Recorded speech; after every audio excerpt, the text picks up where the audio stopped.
Christian perspectives for the last days with John Parsons. Where you gonna go when it all comes down? When the smoke begins to rise and the bombs begin to fall? Who you gonna hide as the earth begins to shake? Where you gonna go when it all comes down?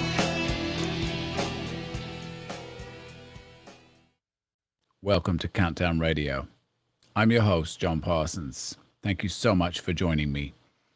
This show is unusual in that I have not one, but two very distinguished guests joining me. I want to say in introduction that we can no longer trust our Western governments. It has always been the case that a major duty of a free press has been to hold government to account.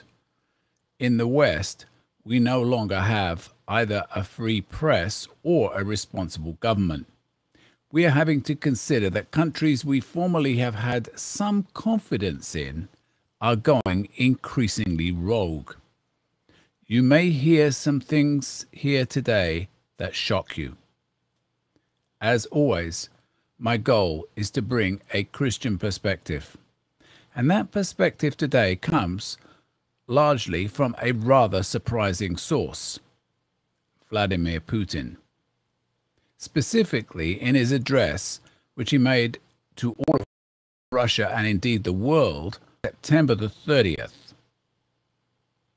He actually quoted from the Sermon on the Mount. And let me repeat in his own words, I'm going to give you the exact text that he said. This is what he said, and then we'll pray. This is the words of Vladimir Putin. Let me repeat that the dictatorship of the Western elites targets all societies, including the citizens of Western countries themselves. This is a challenge to all. This complete renunciation of what it means to be human, the overthrow of faith and traditional values, and the suppression of freedom are coming to resemble a religion in reverse, pure Satanism. Exposing false messiahs, Jesus Christ said in the Sermon on the Mount, "By their fruits ye shall know them." These poisonous fruits are already obvious to people, and not only in our country, but also in all countries, including many people in the West itself. End quote. The words of Vladimir Putin. I want to pray, and then I want to go right ahead and introduce my guests. Father, in the name of Jesus, I want to ask a blessing on this show. I want to ask a blessing on my listeners. And Lord, I want to pray that you would help all of us come to terms with the realities that we're in, the realities of the deception that many of us are living in. And Lord, I ask that you would bring truth to us. You may challenge our sacred cows today, but Lord, I pray that you will be glorified in Jesus' name. Amen. Oh, I have some very, very fascinating guests with me today to help us to talk about the question of the accession of these Russian or these former Ukrainian territories into the Russian Federation. I have Vanessa Beeley, who joins us from Damascus by audio link. Vanessa has been on the show before. She's an independent journalist, a peace activist, and a photographer. Vanessa was a finalist for one of the most prestigious journalism awards, the 2017 Martha Gellhorn Prize for Journalism. Vanessa's father, Sir Harold Beeley, was a UK diplomat who served as ambassador to Saudi Arabia and the United Arab Republic and Egypt. Vanessa has reported on the Palestinian conflict, the war in Syria, and most recently has just returned from Donbass, where she went as an independent observer of the referenda. So Vanessa, welcome to the show here. Hi, John. Thanks for having me on. Fantastic. And then we'll introduce our next guest here. His Excellency, Ambassador Anthony Kevin, joins us from Canberra, Australia. Tony served as the Australian ambassador to Poland from 91 to 94 and as ambassador to Cambodia from 94 to 97. His first overseas posting was to Moscow in 1969 during the Cold War. And since retiring from the Australian Department of Foreign Affairs, Tony has developed a career as a writer with several books to his name, including Return to Moscow, which chronicles his ongoing interest in Western relationships with Russia. So welcome, Tony. Thank you, John. And hello, Vanessa. Great to be on a program with you. Likewise. So what I thought I would do just at the very beginning, I play this little clip from President Vladimir Putin at the ceremony where he was talking about the accession of these regions into Russia and just his comments there. So I'll play that just as a kickoff, and then we can take it away from there. As you know, referendums have been held in the Donetsk and Lugansk People's Republics, in the Zaporozhye and Kherson regions. The ballots have been counted and the results have been announced. The people have made their unequivocal choice. Today, we will sign treaties on the accession of the Donetsk People's Republic, Lugansk People's Republic, Zaporozhye region, and the Kherson region to the Russian Federation. I have no doubt that the Federal Assembly will support the constitutional laws on the accession to Russia and the establishment of 4 new regions, our new constituent entities of the Russian Federation, because this is the will of millions of people.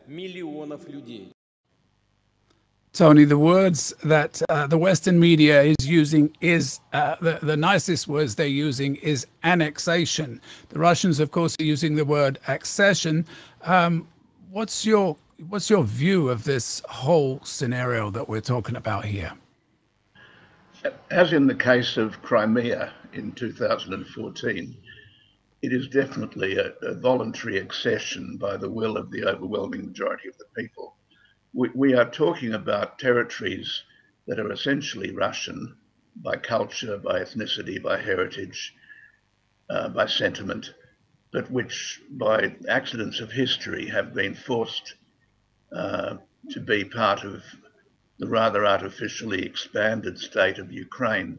This was all fine in the Soviet days when they were all happily fraternal republics in the Soviet Union. It's become increasingly unpleasant and indeed dangerous for the Russian-speaking people in Ukraine, who are concentrated in the south and the west, but actually extend through large parts of Ukraine. Let me take a moment to talk about this because it's fundamental to the understanding of all of this. Everybody in Russia or in Ukraine has an internal passport on which they're supposed to state their citizenship and their nationality. Now, citizenship is the state whose laws you come under. Nationality is essentially the sort of ethnic or religious grouping to which you think you belong. So in Ukraine, you've been able to call yourself Ukrainian by by citizenship, but you've been able to call yourself Ukrainian or Russian or Romanian or Hungarian or Greek or Jewish by nationality, by ethnicity, etc. Now, before the coup in Kiev in 2014, in large parts of Ukraine, people were declaring themselves Russian by nationality, by ethnicity. Since the coup in 2014, they've ceased to do that because they're afraid of bringing the undesirable attention of the Ukraine-Nazi authorities on them. So suddenly the apparent disappearance of a very large number of people of Russian nationality in Ukraine. So where I'm getting to with it, sorry to monopolize the mic for a while, but where I'm getting to is that nothing since 1915, since 2014, that Kiev says about Ukrainian ethnicity is to be believed. Thank you, Tony. Thank you for that. Vanessa, you were actually there during these referenda. And of course, the big word in the West is that the referenda were sham and not only sham, but were conducted at the point of a gun. Is that what you saw? I mean, I'm laughing because this entire notion was ridiculed so outright by absolutely everyone that I spoke to and everyone that was spoken to by the 133 members of the observer delegation that came from all over the world, by the way, from India, from Africa, from Europe, and from the Middle East, and Latin America, sorry. My observations, first of all, we went to the eastern areas of Russia itself to meet with the refugee communities there. My first comment would be how well these, sorry, the dog's barking in the background, how well these refugee communities were being taken care of. They had arrived, the majority of them, from Mariupol shortly after the special military operation. They were immediately given both medical care and psychological trauma care, which continued throughout their stay in Russia. They were put into various buildings, one of which was a former hospital, one of which was a former summer camp for children. So each family had its own little kind of log cabin in the woods. They were given food 3 times a day for free, cooked on the premises. They were given a daily allowance, and a bus was put on for them to take them into town every time they need to go to get shopping, etc. Labor laws were suspended so that they could get work immediately, and they've been offered a sort of fast-track citizenship program, which many of them have actually taken up. So this is just to start with. You know, when in the West they're talking about forced resettlement, the way that Russia has treated these refugees is exemplary. And when you compare it to how refugees are being treated, for example, from Libya, from Somalia, from Syria in Europe, and how they're being forced into ghettos, into refugee camps, many of them, of course, are drowning in the illegal sea crossings trying to reach safety. And why are they trying to reach safety? Because of Western aggression against their countries, neo-colonialist aggression against their countries. So that's the number one dominant impression that I took away from this. The second one is that both within Russian territory, where I visited refugees, and then in Donetsk, what I saw, as Tony has described, is an absolute majority consensus that they wanted to reunite with Russia. Even the word accession is too cold for these people. How most of them described it was they saw Russia as the motherland, and the mother was protecting her children. In other words, she was bringing the children back into the fold. And while that might sound like an emotional description, these people are emotional. They've been under a genocidal ethnic cleansing attack by the Ukrainian NATO-backed Nazi ultranationalist regime and its forces since 2014, when the West overthrew the government inside Ukraine. And if we go back to when Yanukovych, the pro-Russian leader that was actually overthrown by the West, if you look at the voting for him in the Donbass region, you see there also a reflection of the pro-Russia pivot in the eastern sectors.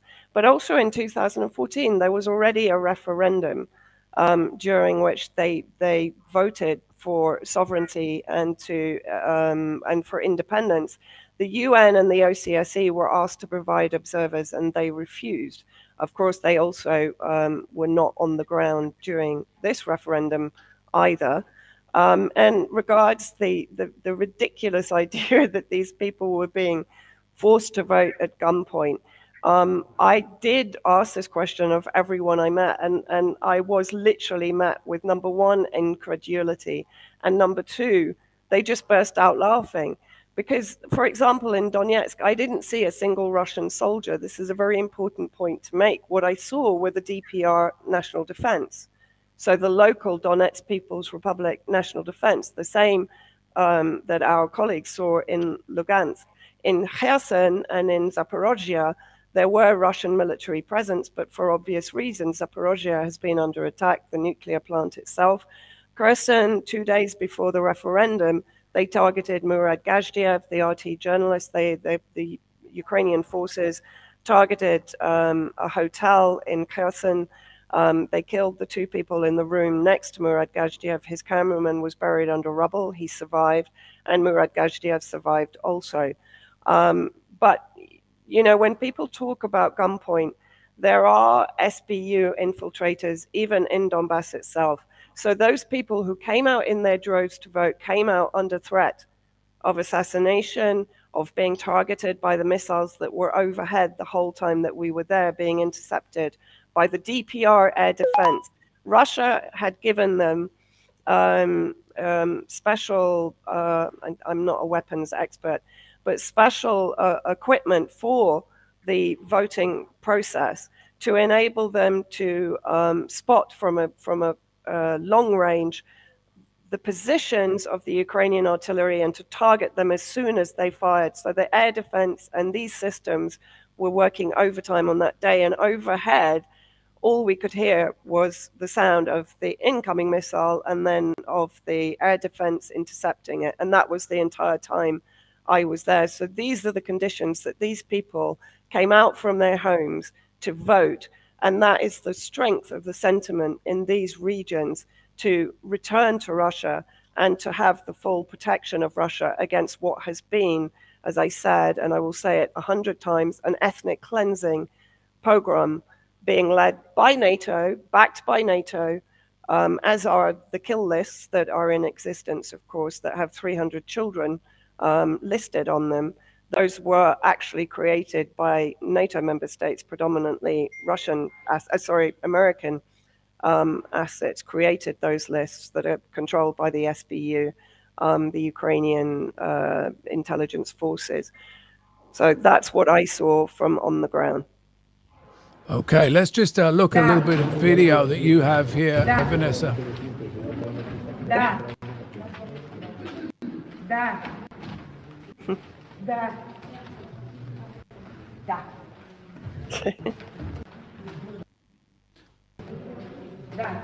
What's going on there, Vanessa, for the benefit of our radio listeners? Yeah, can you explain that? Yeah, this was one of the most beautiful moments of my time there. Basically, I entered the building where they were counting the ballots. So this was after the referendum. And as I was walking up the corridor, I could hear this kind of almost like a metronome going da, da, da, da. And I was like, what is going on? And I walked into the room, and all the ladies from the electoral committee were counting the votes and handing it to this lady who was publicly raising the ballot. Now, out of the ones she had counted up until that point, I think there were 4,000 yeses and 4 noes. So 4,000 da and 4 niet. And the wonderful thing, you don't have it on that little clip, but for example, people had put into the yes box, they'd put a Z, or they'd put a smiley face, or they'd put a heart instead of a tick. And she was basically holding those up for us to see. But I think the expression on her face encapsulates the general feeling that everyone had on these days that we were among them, which was absolute relief and jubilation that 8 years of the most intense suffering. And remember that many people who died during those 8 years are not going to see this day. They didn't live to see this day. So although there is a huge celebration among these people, all of them expressed a tremendous sadness for their colleagues, for their family members who had defended the Donbass region for 8 years. Remember that the majority of soldiers there are from the DPR and from the LPR, not from Russia. Many are Chechen, many are Abkhazian, but Russia itself has deployed a tiny percentage of its own military forces into the Donbass region. That's a very important point to make, because everyone talks about this mass invasion, this mass occupation. As I said, in Donetsk, I didn't see any Russian military presence at all. So one of the things that we continue to hear in the Western media is that this is an invasion without a cause. We're not given any context, any history, which you've just been talking about that history. These are the people who died in the 8 years of the conflict where the Ukrainian forces were actually shelling these, which were then regions, Ukrainian regions, which had retracted from the regime. But we're not even given that context in the Western media at all. There's a lot of context, if I might come in there, that might be worth stating at this point. Not only were the people of Donbass who had the courage to basically declare their desire for independence from what was happening in Kiev after 2014, there was also incredible suppression of Russian values and Russian culture in the rest of Ukraine, the area that was under Kiev's military control. Let's talk about what happened in schools. Children were being taught to revile and disparage the great heroes of Russian language and literature, which had been part of the curriculum. They were being told, you have to be educated in Ukrainian language now. It was positively Orwellian, the way in which children were being propagandized to hate Russia.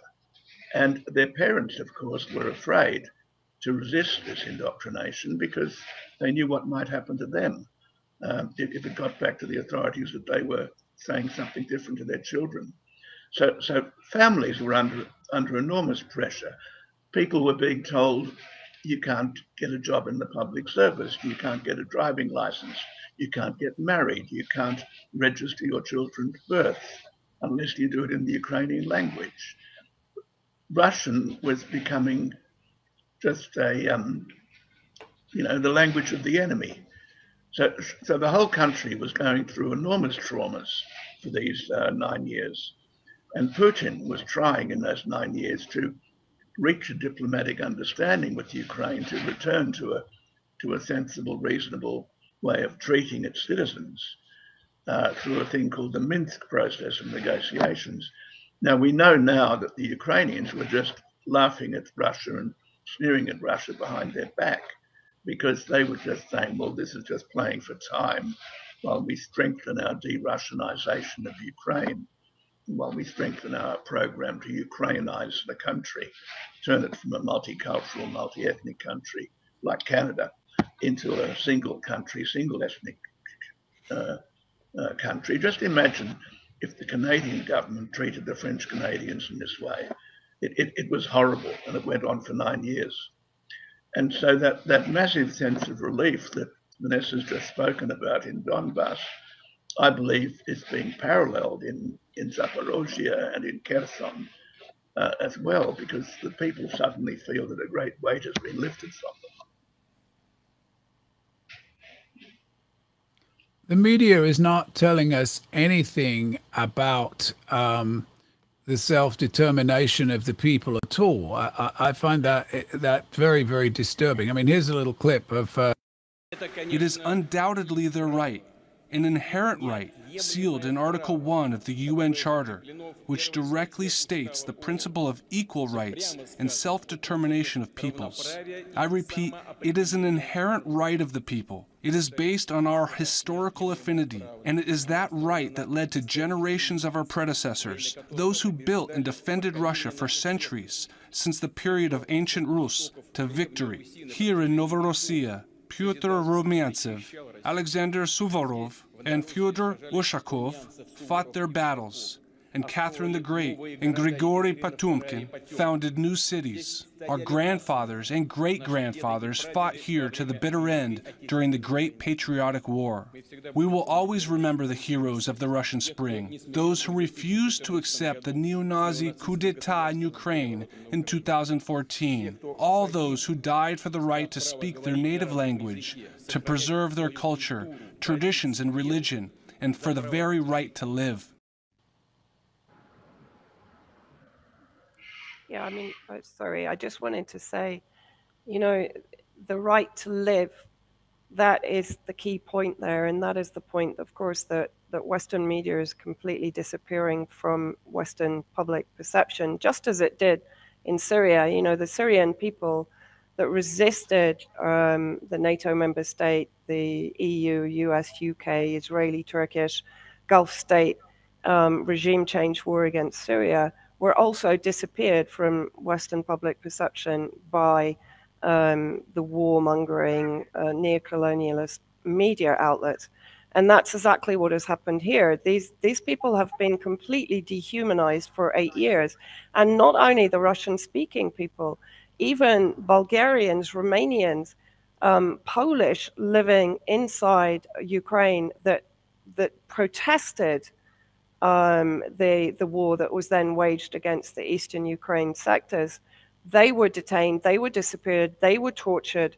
So, you know, this has been a wholesale, as I keep saying, like an ethnic cleansing program of Russian speakers and their supporters, or who are perceived to be collaborators with the Russian government.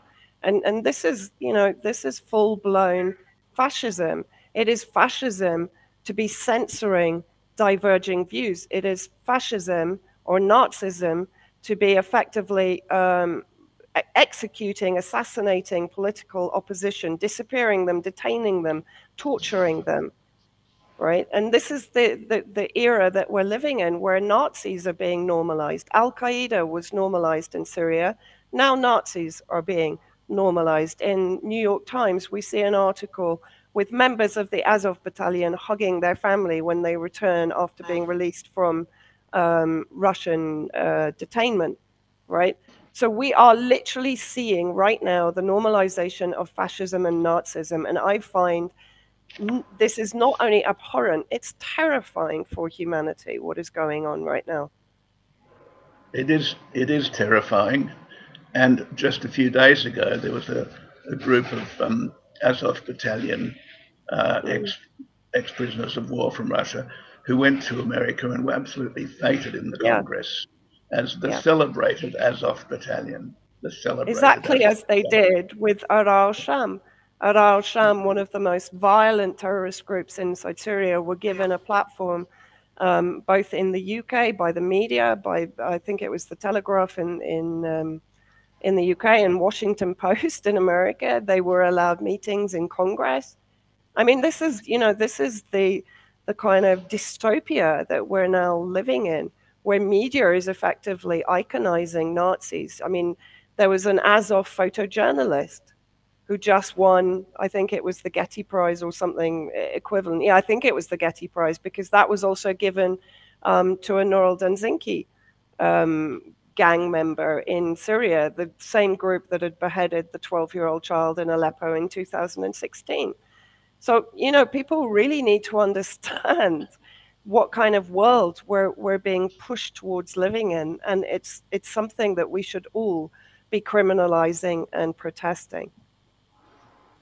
I wish that the actual speech that Vladimir Putin made was freely made available in the West, the one that he made at this Accession ceremony, because what I found is that it's been very difficult to find. You know, the Daily Telegraph ran a feed of it, but they ran it in Russian. They didn't put they had no translation on the feed. I mean, but when you actually listen to it, he was really, I mean, he had a lot to say about the West. I mean, let's listen to this little clip here, what he has to say about what's happening to us. Such self-confidence is a direct product not only of the notorious concept of exceptionalism, although it never ceases to amaze, but also the real information hunger in the West. The truth has been drowned in an ocean of myths, illusions, and fakes, using extremely aggressive propaganda, lying like gobbles. The more unbelievable the lie, the quicker people will believe it. That is how they operate, according to this principle. I want to make special note of the fact that there is every reason to believe that the Western elites are not going to look for constructive ways out of the global food and energy crisis that they and they alone are to blame for, as a result of their long-term policy dating back long before our special military operation in Ukraine, in Donbass. They have no intention of solving the problems of injustice and inequality. I am afraid they would rather use other formulas they are more comfortable with. And here it is important to recall that the West bailed itself out of its early 20th century challenges with World War I.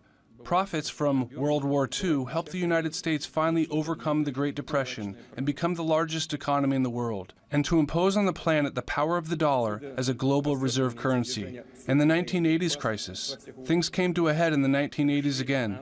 The West emerged from it largely unscathed by appropriating the inheritance and resources of the collapsed and defunct Soviet Union. That's a fact.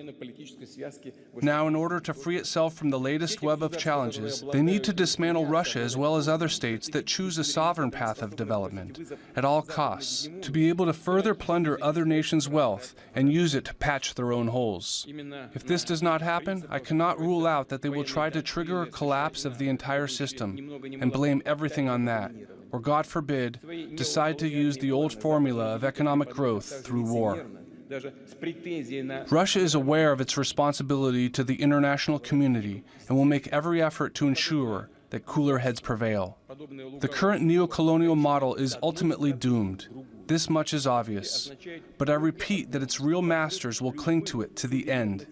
They simply have nothing to offer the world except to maintain the same system of plundering and racketeering. They do not give a damn about the natural right of billions of people, the majority of humanity, to freedom and justice, and the right to determine their own future.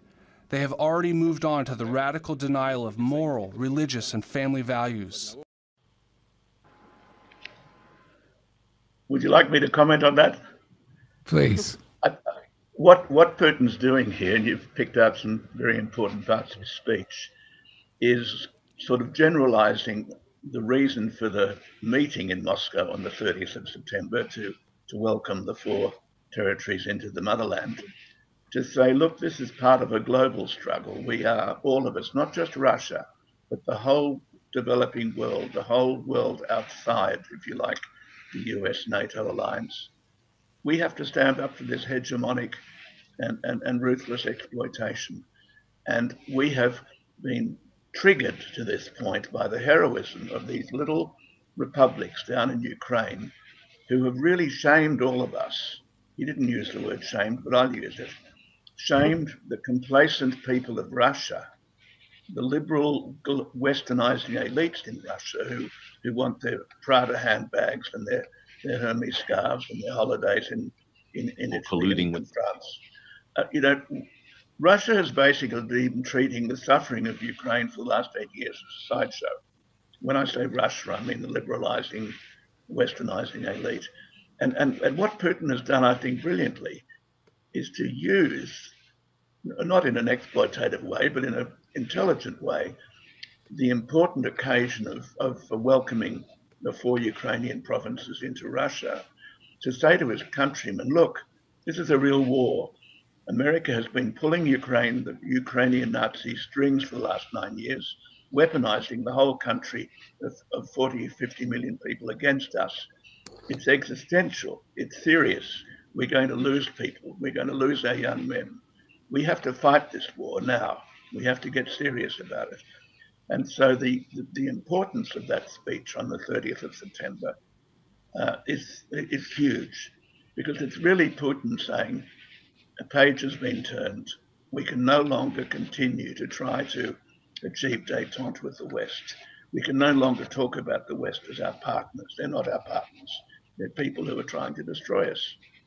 And so we're in a new world now.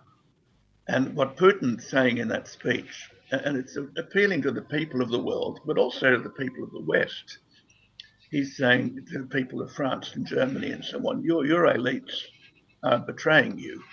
They're letting America basically screw your economy, screw your countries, blow up your pipelines, leave you cold and hungry in the forthcoming winter, while they swan off to America and build new factories there. So it's an absolutely revolutionary speech in so many ways. Yeah, I found it a very remarkable speech, and I appreciate your comment on it there, because all the more remarkable because we really weren't allowed to hear it in the West. I mean, it was hard to find the full, and it took me really to find the full translated version of it. I know there was a transcript of the speech available on the Kremlin website, but the actual translated version I found very difficult to find. And yet what we are treated to is a narrative that has been ongoing for a while, but particularly in America, there's a very quite a powerful movement with even within the alt media to talk about the rise of communism, to be concerned and to say that this is the former Soviet Union rearing its head, and Putin is an evil dictator, etc., etc., etc. That's the narrative. And there's one particular voice, a gentleman by the name of J.R. Nyquist, and I just want to play a little clip from him here. Well, actually, this is from his blog, so I've had it voiced. But let's just listen to this, and I'd love your comment, both of you, on this statement here, because this is getting a lot of traction in the alt media in America, and even among the Christian population. In the Russian-occupied oblasts of Ukraine, the voting is over. According to Russian officials, 95% of the voters want to be Russian. It seems that the people of Kherson, Zaporizhia, Luhansk and Donetsk loved being invaded by Russia so much, they want to be annexed as well. It hardly matters that most of these people are non-Russian. The benefits of Russian citizenship are so appealing and so chocolate-filled, they could not resist. Everyone in southwest Ukraine just loved how the Russians flattened the city of Mariupol. They admired so much the Russian artillerymen who attacked hospitals and apartment buildings. And the biggest bonus of all, a real KGB man is now their president, instead of that Jewish comedian in Kiev.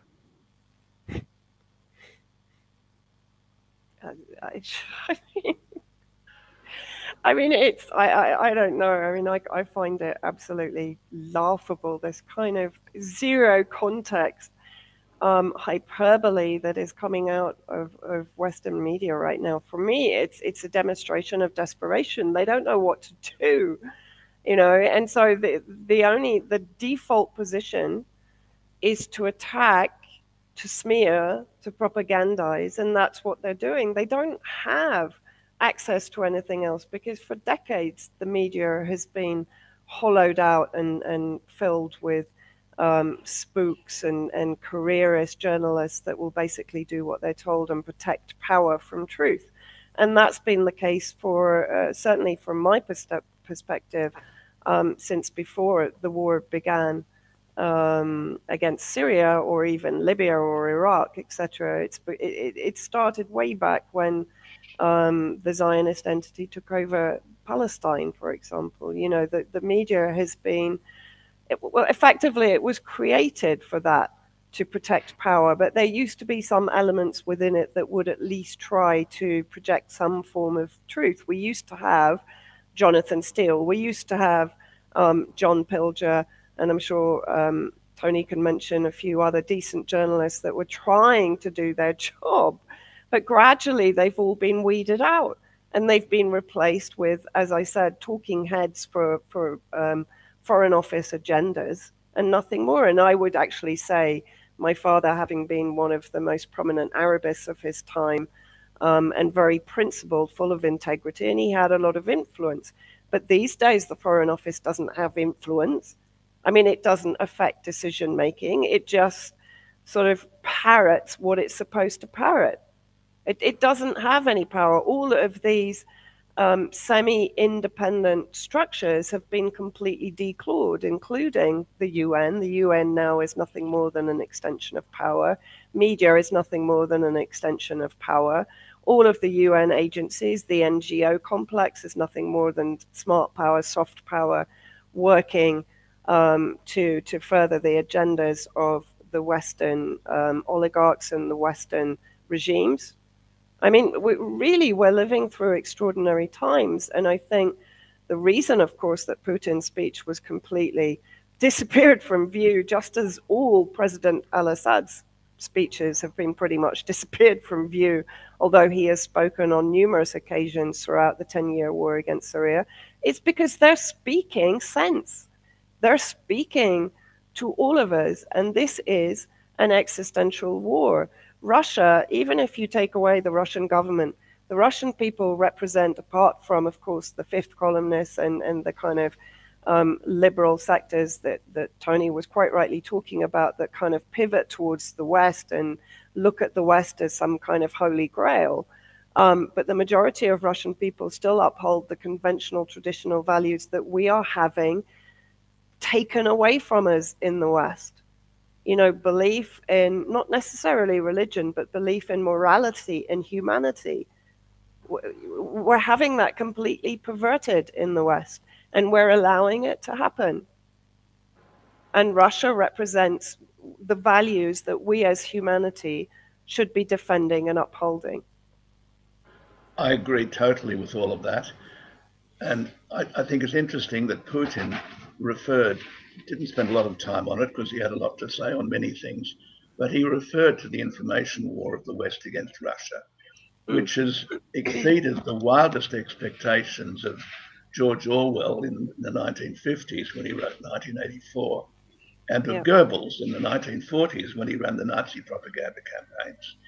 There's a whole science now of influencing mass opinion by the massive placement of particular false narratives through various multiple channels, and the indoctrination of large numbers of people to the point where they really believe that what they're saying is their opinions arrived at through a judicious study of multiple sources, whereas the truth is that they've been totally propagandized. And some of my friends and colleagues, former friends and colleagues in Australia, go wild with me when I say to them, look, you have been brainwashed. You have been indoctrinated. No, I haven't. I'm an experienced, well-educated person with a university degree. I make my own judgments, and how dare you say such a thing to me?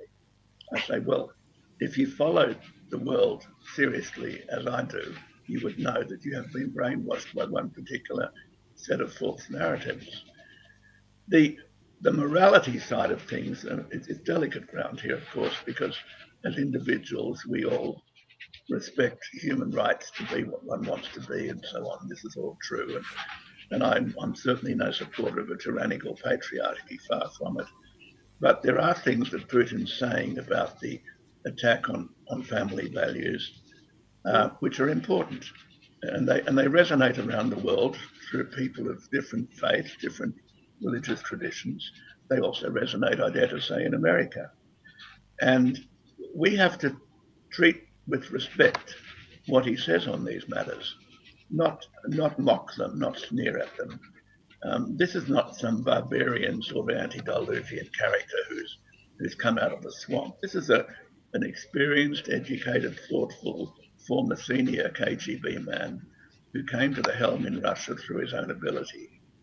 And when he throws out these challenges, these ethical challenges to the world, they need to be taken seriously and responded to seriously, not mocked.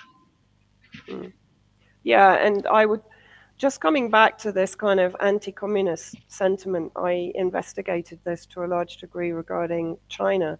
And actually what I found out, and what many people have already reported, is that post-World War II, and I recommend everyone watches Oliver Stone's Ukraine on Fire and the follow-up to that, whose title escapes me right now, because that will give you excellent context into what happened in 2014 and what happened post-World War II when the UK in particular and US absorbed many of the Nazi scientists, etc., to carry out their own or to develop their own chemical weapon programs within the CIA and their own mind control programs within the CIA. I would recommend everyone read Stephen Kinzer's The Chief Poisoner, the story of Gottlieb and CIA mind control. It's a fascinating book, and it gives a lot of insight into the background of what's happening in Ukraine in particular. And if you look at an organization called the Victims of Communism that is leading the charge against China, particularly in Xinjiang, if you actually look at the founding members of that organization, so it's effectively an anti-communist organization.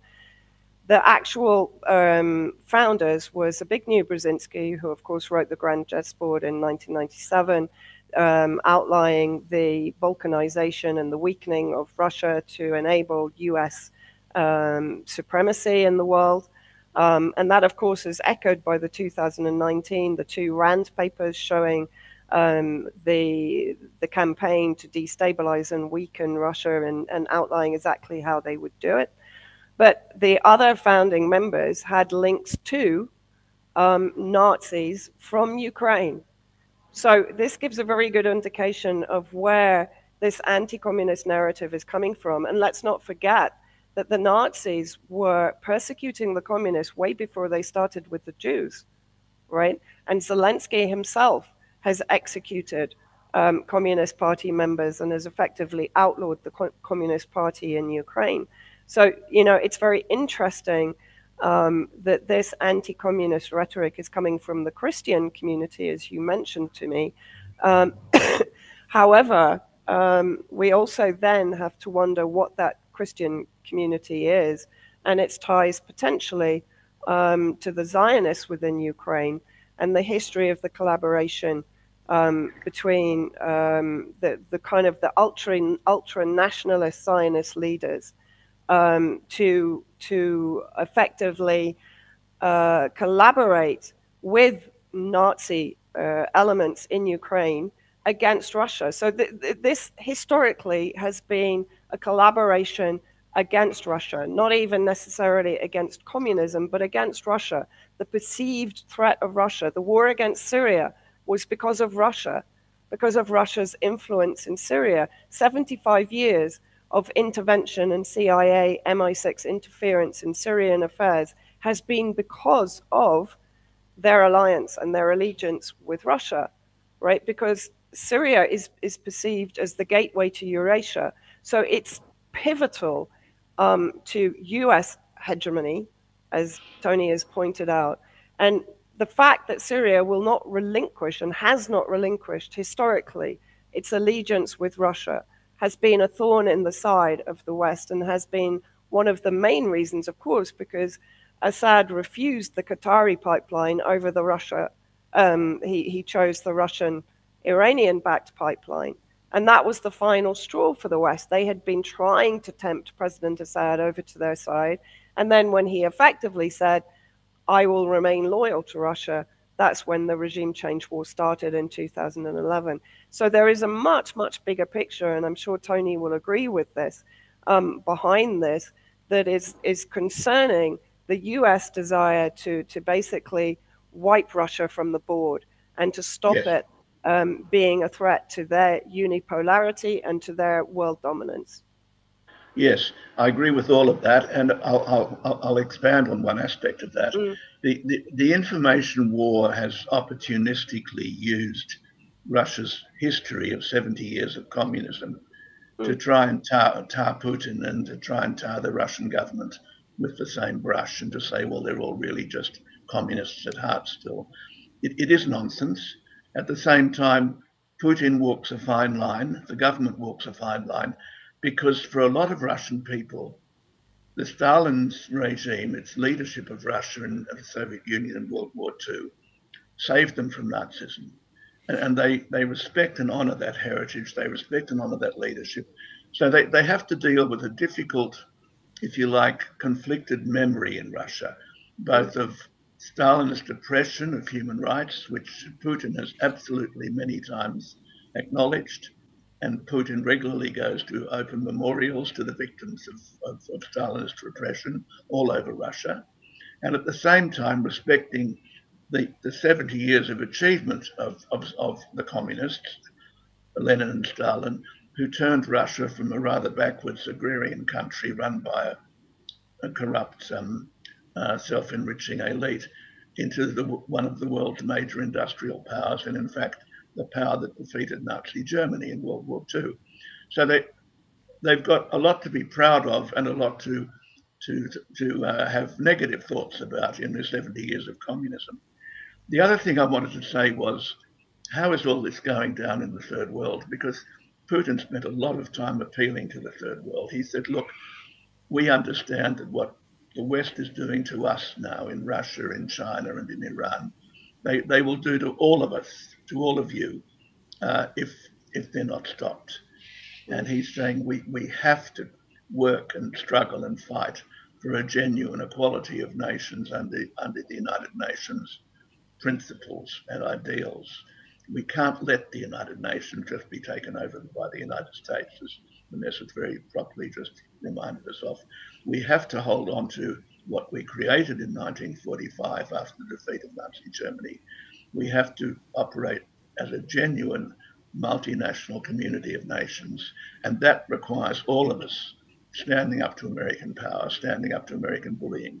And I know I'm speaking to an American audience here, and of course I'm not suggesting that the listeners are a bunch of bullies. Americans are very, very nice people, but there is a power elite in Washington now, a bipartisan power elite, which basically thinks it is entitled to world hegemony, and it has to be stood up to.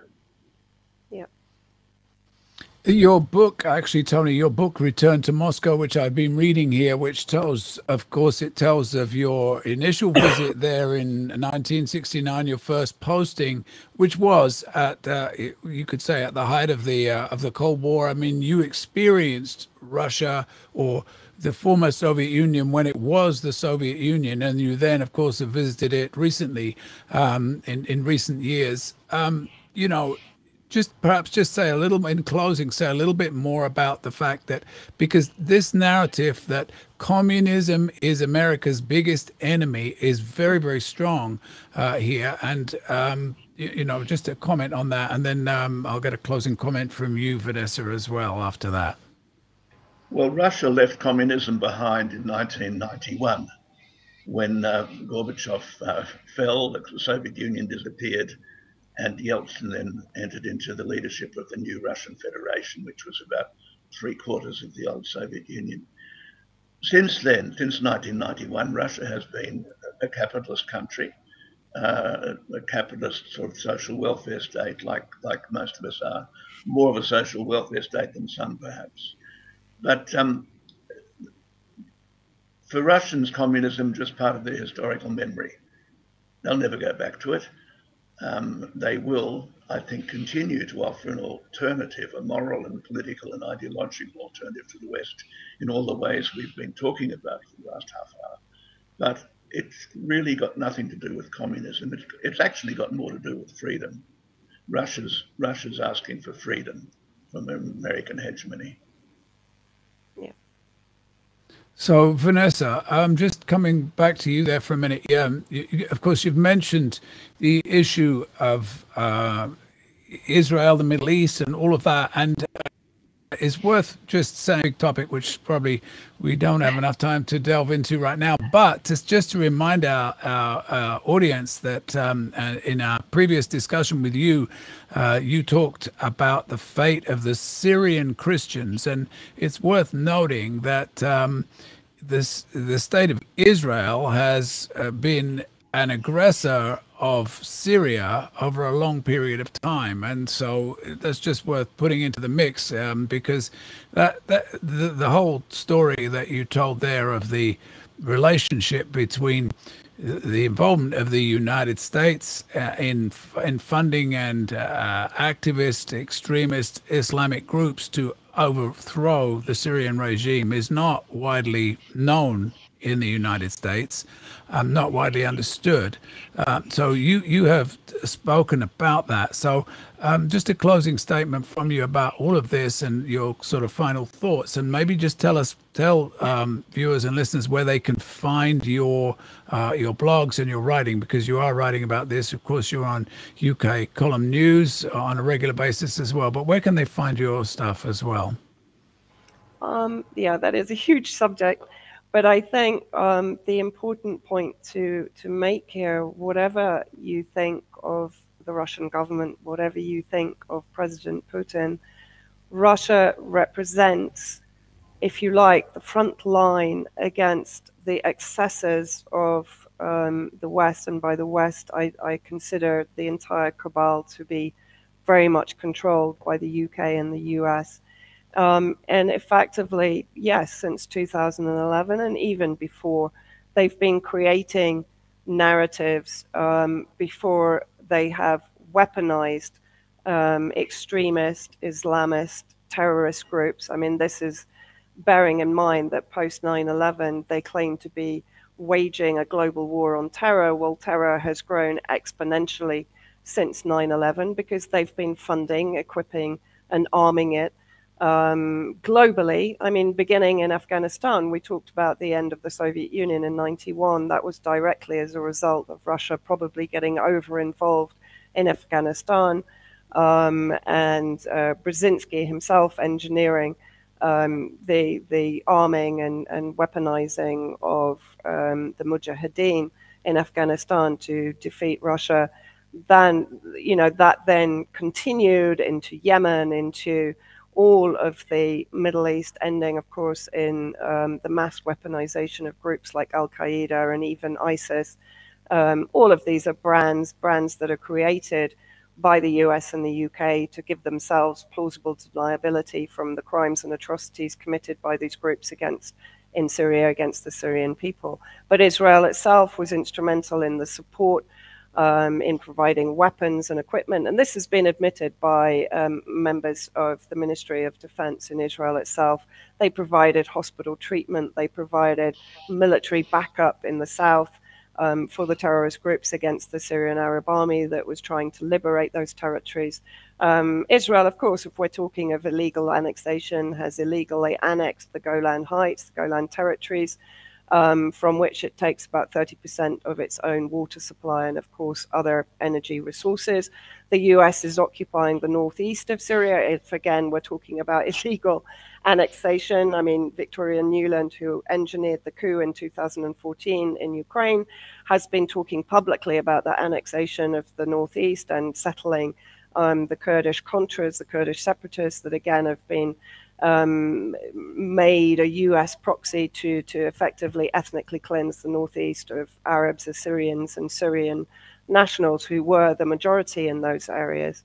So, I think what Russia represents for all of us, and all of us need to understand this, it represents a dam to prevent the mass spread of extremism and terrorism globally that has been supported and created and recruited by the West. And that includes the Nazis in Ukraine that, as I say, were sympathized with and were collaborated with since World War II, and who are, if you like, the Western tip of the extremist sword that the West is wielding against the rest of the world.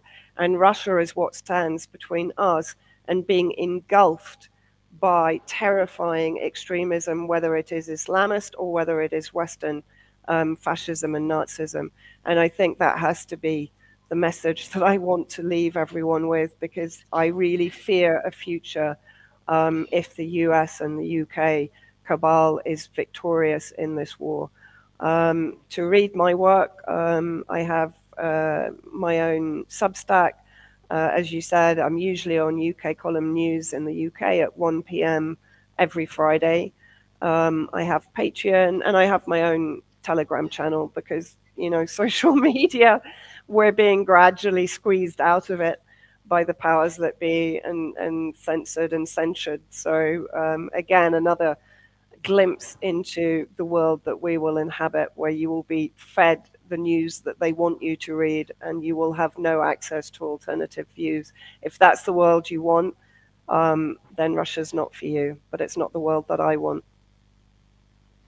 Thank you, Vanessa.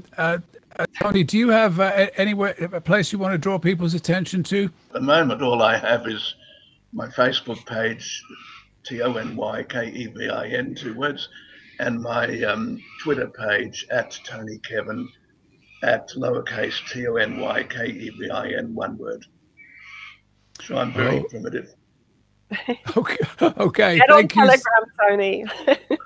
I'll get on Telegram, Vanessa. Yeah, I think you need to. We need to hear what you have to say. Thank you so very, very much. I just want to thank you, Vanessa, for joining us, and Ambassador Anthony Kevin, thank you so much for joining us from Canberra, Australia. And I'm going to put the final words into the mouth of President Vladimir Putin here. Want to have here in our country, in Russia, parent number 1, parent number 2, and parent number 3, they have completely lost it. Instead of mother and father, do we want our schools to impose on our children, from their earliest days in school, perversions that lead to degradation and extinction? Do we want to drum in their heads that certain other genders exist along with women and men, and to offer them gender reassignment surgery? Is that what we want for our country and our children? This is unacceptable to us. We have a different future of our own. This has been A Christian Perspective for the Last Days with John Parsons. Hear us again on this station or online at ChristianPerspectivesRadio.com, or look for John Parsons' podcast on Automatic.